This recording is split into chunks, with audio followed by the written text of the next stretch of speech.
या 26 जानेवारीला खरेदीचा फेस्टिवल रवींद्र वस्त्र निकेतन मध्येच। कल्याणी गडवाल साडी 495 मध्ये, पेशवाई सिल्क साडी 594 मध्ये, गर्ल्स वन पीस ड्रेस 333 मध्ये, कार्गो 6 पॅकेट 499 मध्ये, डिजिटल प्रिंटेड टी शर्ट फक्त 180 मध्ये।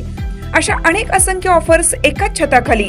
फेस्टिवल सेल मध्ये खरेदी करणाऱ्या भाग्यवान ग्राहकांसाठी ₹1 च्या लकी ड्रॉ मध्ये कार जिंकण्याची सुवर्ण संधी, तसेच इतर अनेक आकर्षक बक्षिसे।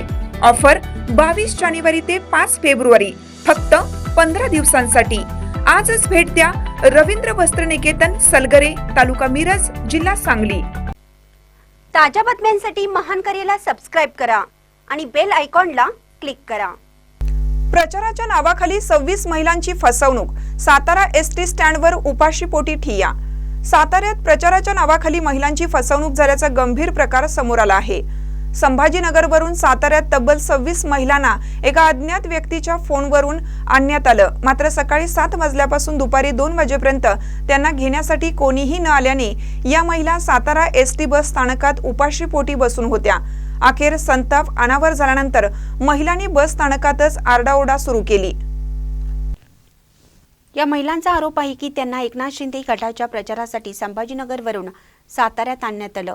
काही महिलांनी 7 ते 8 दिवसांच्या प्रचारासाठी प्रत्येकी 1000 रुपयांचं आमिष दाखवण्यात आल्याचंही सांगितलं।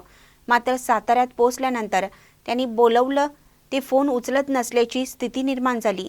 पीडित महिला म्हणाल्या, सकाळपासून आम्ही इथं उपाशी बसलो आहोत, कोणीच आम्हाला घ्यायला आलं नाही, फोनही उचलत नाहीत। दरम्यान या प्रकारानंतर शिवसेना महिला पदाधिकारी विद्या बर्के यांनी महिलांची भेट घेत आमच्या पक्षाची बदनामी करू नका असं सांगितलं। तसेच शिवसेना एकनाथ शिंदे गटाकडून अधिकृत खुलासा करण्यात आला असून संभाजीनगरवरून साताऱ्यात या महिलांना आणण्यात आमच्या पक्षाचा कोणताही संबंध नसल्याचं स्पष्ट करण्यात आलं आहे।